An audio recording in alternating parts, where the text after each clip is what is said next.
noches, gracias por acompañarnos en Contragolpe. Bueno, estamos haciendo un nuevo ciclo, siempre este año muy vinculado a temas de comunicación política, a miradas de la política desde un lugar más de cierta táctica, cierta estrategia, por eso en su momento lo abordamos con sociólogos.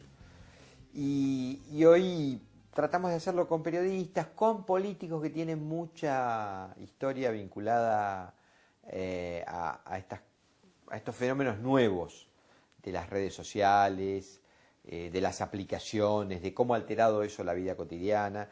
Y hoy es el turno de Yamil Santoro, probablemente ustedes lo han visto, él suele participar de los programas de debate, está muy activo en redes, y le vamos a preguntar un poquito de todo eso. Por supuesto, él es un joven político vinculado a esta administración general del país de Cambiemos, cercano a esa mirada de país, qué está pasando, cómo es la grieta, si hay una nueva grieta. De todo eso vamos a hablar en un minuto con Yamil Santoro. Ya venimos.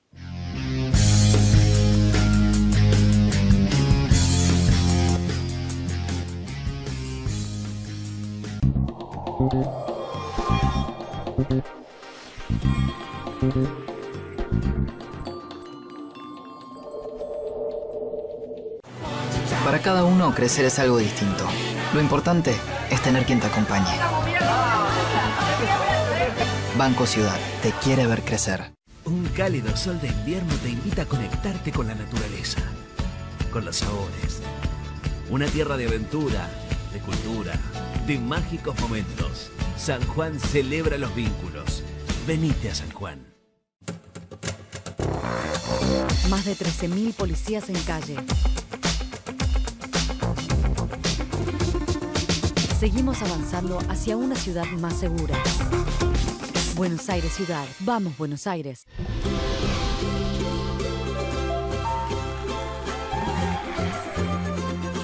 Hola, bienvenidos.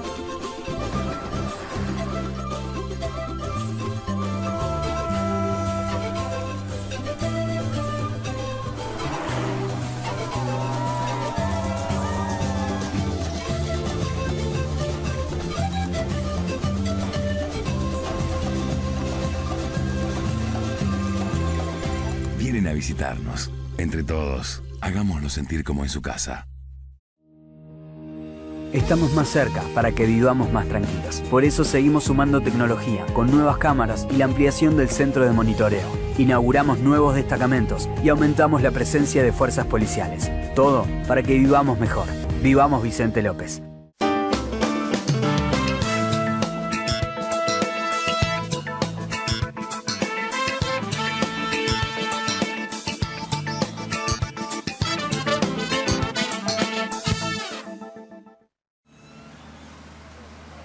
Y el agua potable para mí es salud, es calidad de vida. La tranquilidad de tomar agua de la canilla, saber que es potable y que podés utilizarla para cocinar, me parece que es importante. Sí al 99% de cloacas, sí al 100% de agua potable y sí a tener uno de los índices más bajos de mortalidad infantil de América Latina. La nueva credencial PAMI llega a tu casa. Te la enviamos por correo. No tenés que hacer ningún trámite ni pedirla en tu agencia. PAMI. Cuando el juego se vuelve una necesidad, deja de ser un juego. Entre todos, podemos prevenir la ludopatía. Pedí ayuda llamando al 0800-444-4000. Buenos Aires Provincia. Entre todos, podemos más.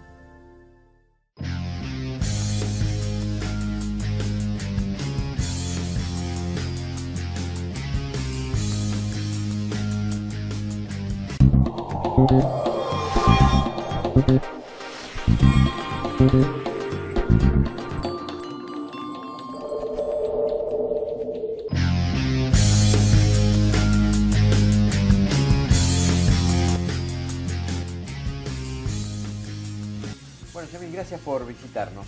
Gracias por la invitación. Bueno, te vemos cotidianamente, no sé si tan cotidianamente, pero seguido, en algunos programas de debate, sobre todo por ahí en los que son más enfervorizados, sos un polemista.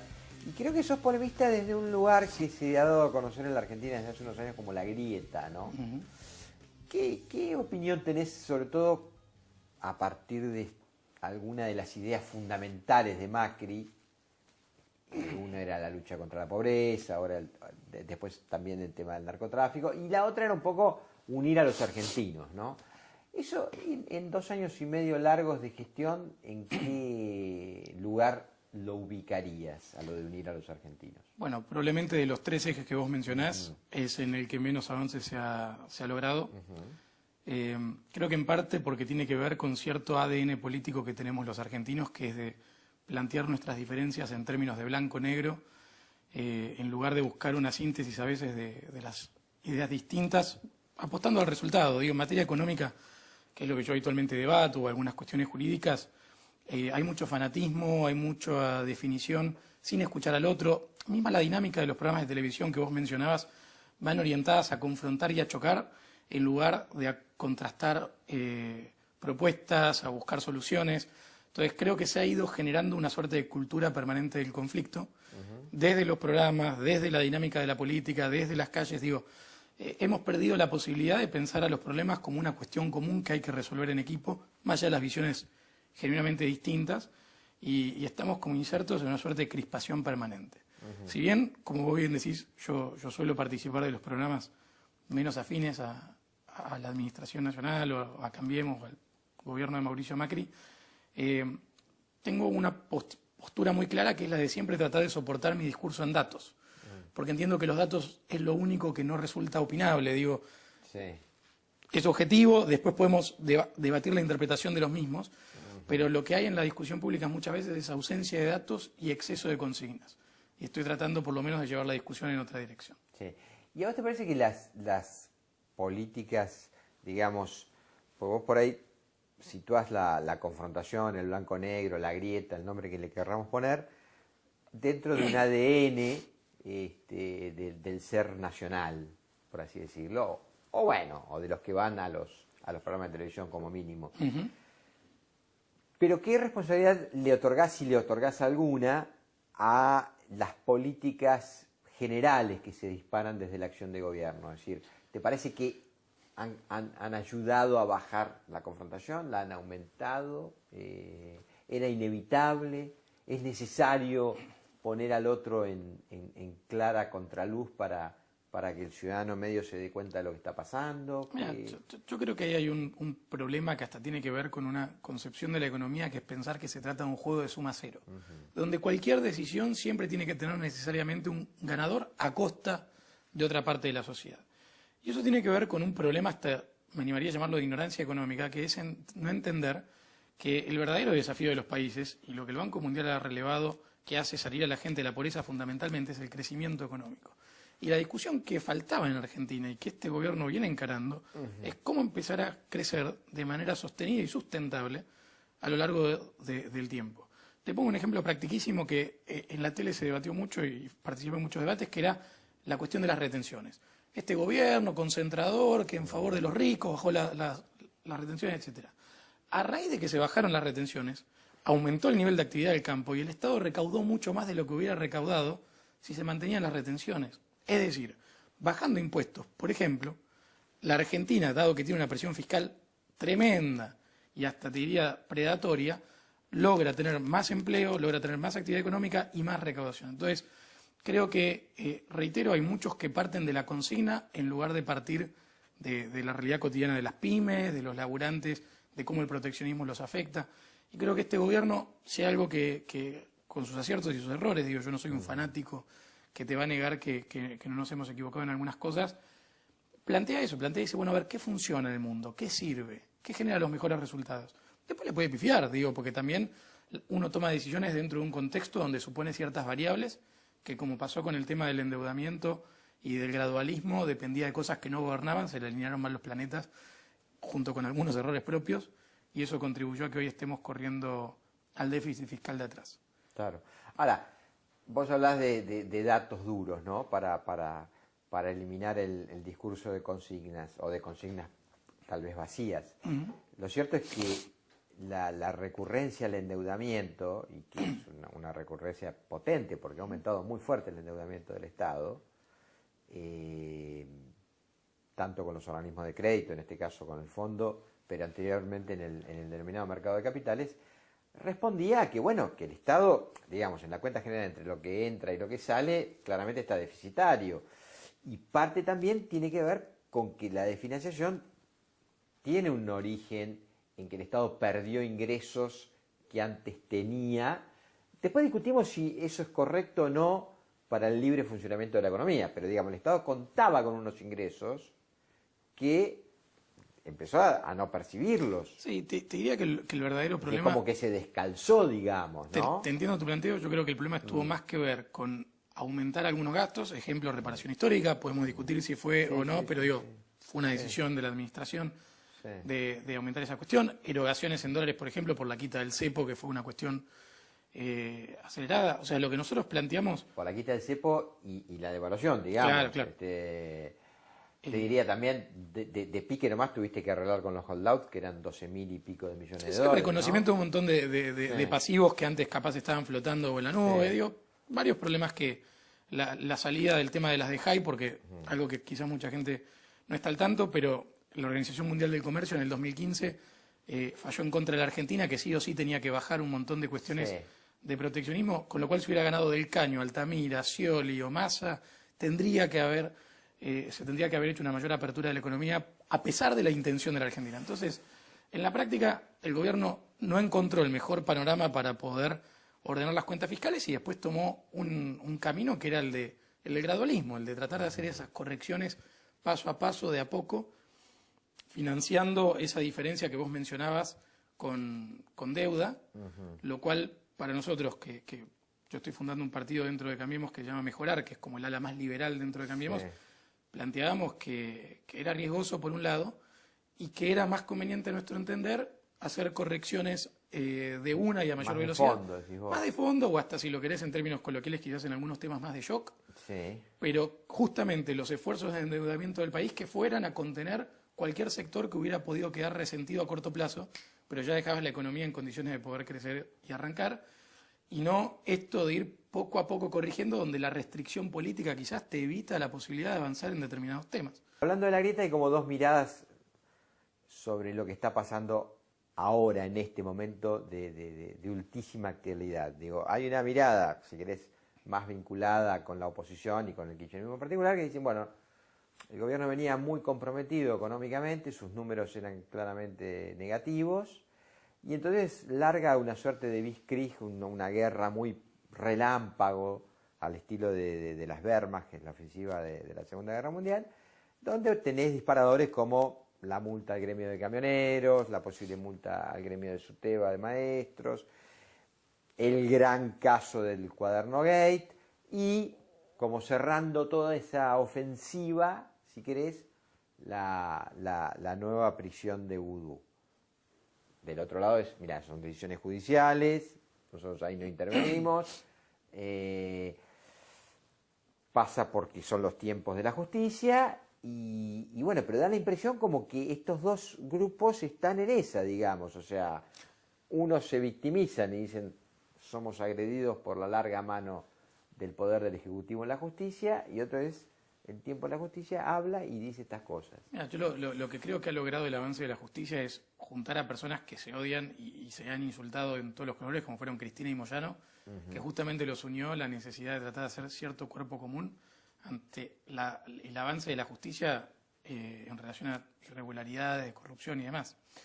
A mí me parece que empobrece un poco la república, que empobrece un poco la democracia, pensar que el accionar de la justicia frente a ilícitos son decisiones políticas. Digo, más allá del tiempismo de la justicia, más allá que hay que reformar el Código Procesal Penal, porque efectivamente siempre termina pasando que las investigaciones por distintas cuestiones se retrasan tanto que terminan cayendo en administraciones siguientes. Entonces, recordemos también que el caso de Vudú arrancó en 2012, no es que lo inició este gobierno, y que se fue demorando, entre otras cosas, porque desde el gobierno nacional echaron al procurador general Rigui, generaron toda una serie de ataques contra la justicia.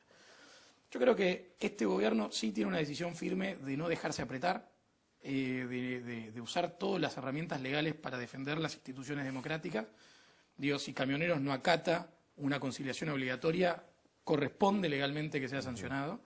Si los docentes no acatan una conciliación obligatoria, corresponde que sea... Digo, cualquier gremio que abuse del derecho, digo, que actúe extrajurídicamente, lo que corresponde, digo, sea un gremio, sea una persona, sea Calcaterra, sea quien sea el que actúa fuera de la ley, lo que tenemos que empezar a hacer en Argentina es que enfrente las consecuencias. En lo borgiano, digo, los va uniendo el espanto y no el amor, digo, ¿no? También, digo, esta vuelta de Cristina con Moyano que vos... No sé si es, digo, fueron compañeros de ruta, se separaron, están juntos nuevamente. Yo lo que quiero decir es que... Pero no son estrategias opositoras, digo, de... Que ni Mauricio ni Cristina se han corrido, te diría, de sus posiciones. El que acá se ha panquequeado, hablando coloquialmente, ha sido Moyano por una cuestión muy básica, que es que la justicia está avanzando ante un gremio que ha usado la plata de sus afiliados para beneficiar a la familia Moyano. Claro. Entonces, creo que tratar de poner a Moyano en el lugar de perseguido político, digo, como permanentemente trata de hacer el kirchnerismo, con Milagro Sala o con Vudú en este caso, digo, me parece que es una forma hasta desleal, por un lado, de mentirle a la ciudadanía frente a las actuaciones judiciales y todo lo que ha pasado, y después con un tema tan sensible en la Argentina, porque acá hemos tenido perseguidos políticos por el peronismo, en la dictadura, digo, en definitiva, creo que es tratar con liviandad un tema que además se vincula a un momento muy delicado en nuestro país. Creo que acá se viene respetando el derecho de defensa, más allá de cierta, quizás hasta debate que se puede abrir en materia de prisión preventiva, si está bien aplicado o no en determinados casos, pero en líneas generales creo que la justicia está actuando libremente y Vudú tuvo 7 jueces que dijeron que el muchacho tenía que ir preso, digo. No es que es un juez aislado de primera instancia. Entonces, lejos está de ser un perseguido político. Te meto en algo de candente actualidad y que también me parece hace mucho a la vida de Cambiemos en su faceta comunicacional. Se le reconoce al gobierno y particularmente a Marcos Peña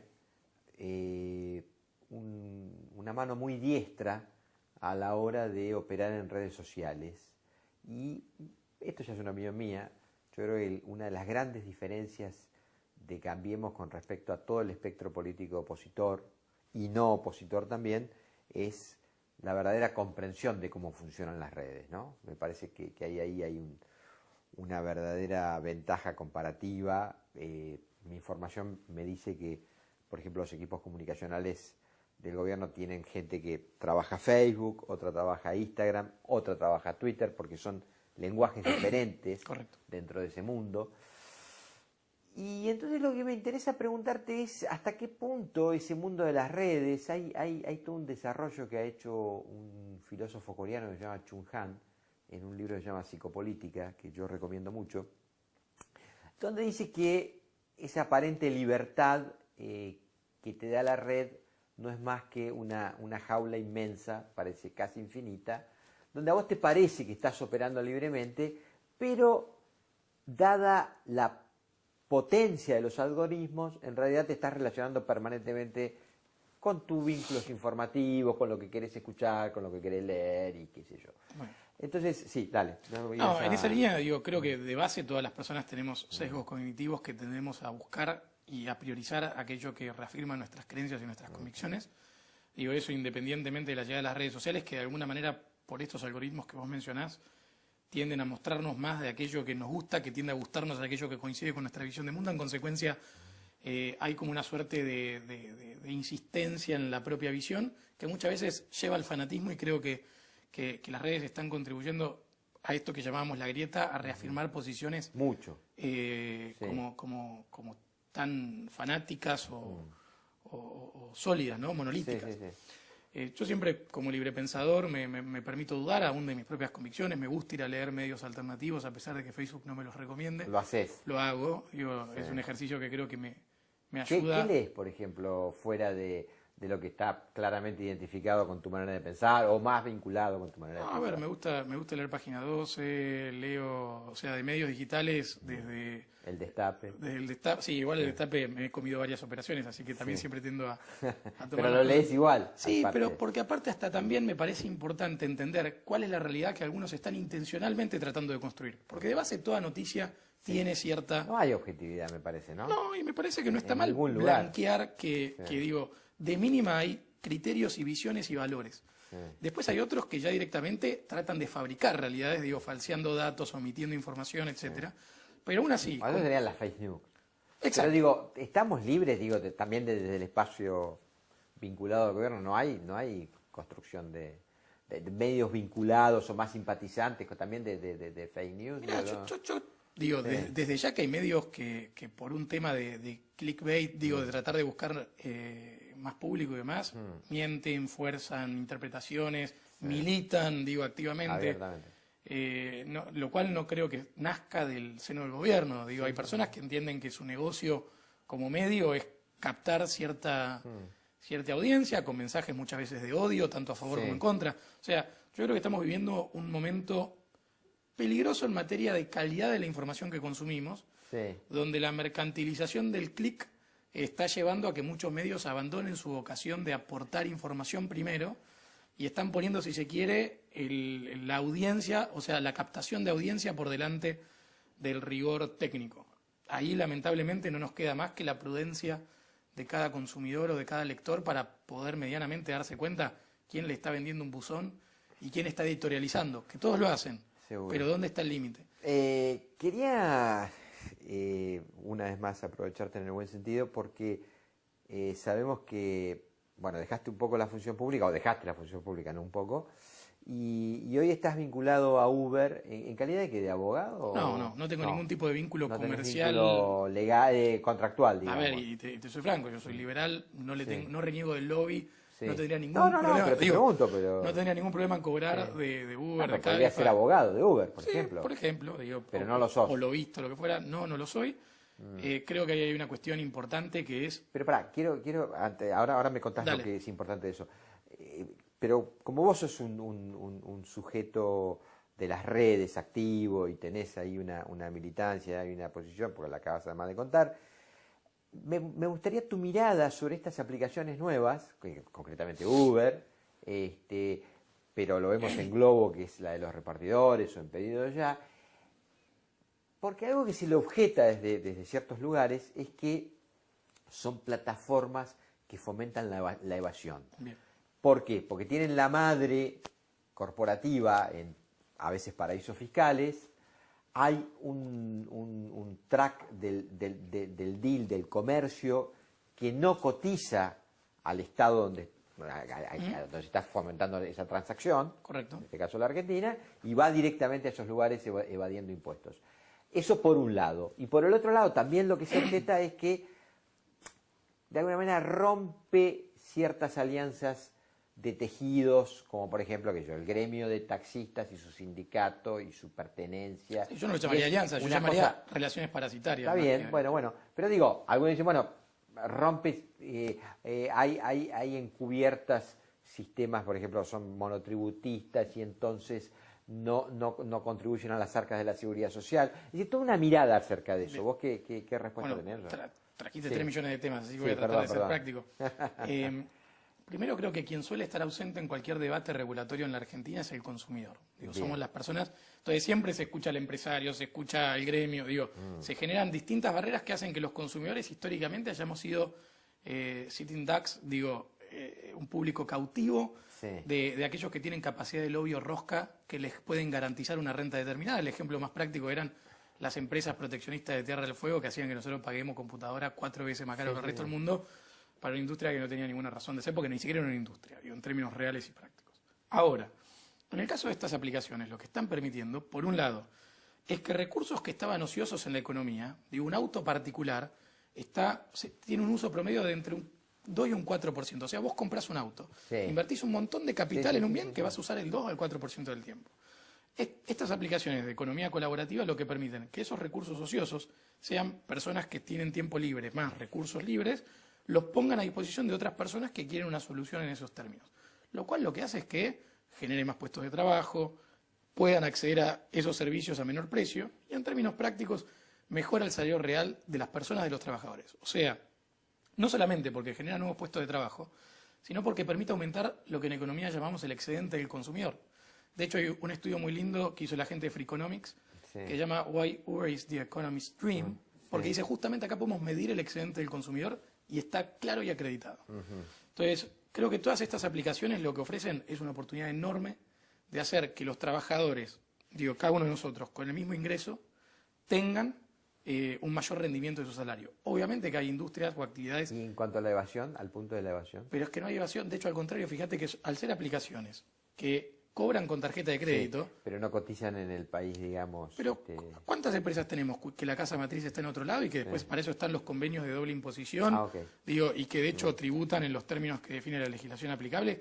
Y después también vamos a hablar en concreto. Acá hay un problema, que es que la Argentina cobra de los impuestos más caros del mundo, donde cualquier empresa, de hecho hasta conozco pymes argentinas que dicen, estoy evaluando mover operaciones a Uruguay, abrir la sociedad en Uruguay, porque los matan impuestos. Entonces, si estamos expulsando a nuestros propios empresarios, estamos expulsando al pyme, a los jóvenes de 30, 40 años que quieren emprender en la Argentina, porque los matamos a impuestos, en realidad lo que nos tenemos que estar preguntando es cómo logramos atraer capitales, atraer radicación de empresas, simplificando trámites, bajando impuestos, generando las condiciones, y no tratando de ir a castigar a quien está radicado en otro país, además cumpliendo con toda la ley. No es que se evade. Digo, de hecho, hablemos un criollo de evasión, está prohibido alquilar taxis. Vamos a la calle y preguntemos cuánto están alquilando. Los peones, ¿no? Los famosos Está prohibido alquilar taxis en la Ciudad de Buenos Aires. La gran mayoría de los taxis en circulación son alquilados. Digo, ¿y por qué existe esta cuestión ridícula? Que si yo a vos te alquilo el taxi, vos pasás a ser mi empleado, porque fue una rosca del sindicato de taxis para poder morder en cada alquiler de taxis que había. Bueno, esas son las cosas que hay que combatir. Las relaciones parasitarias que se montaron en la economía, que en definitiva perjudican a los laburantes y a los consumidores, o sea, que ha sido montado entre gremios y el Estado muchas veces. Yamil, gracias por habernos visitado en Contragolpe. No, gracias por la invitación. Chau, nos vemos el sábado que viene.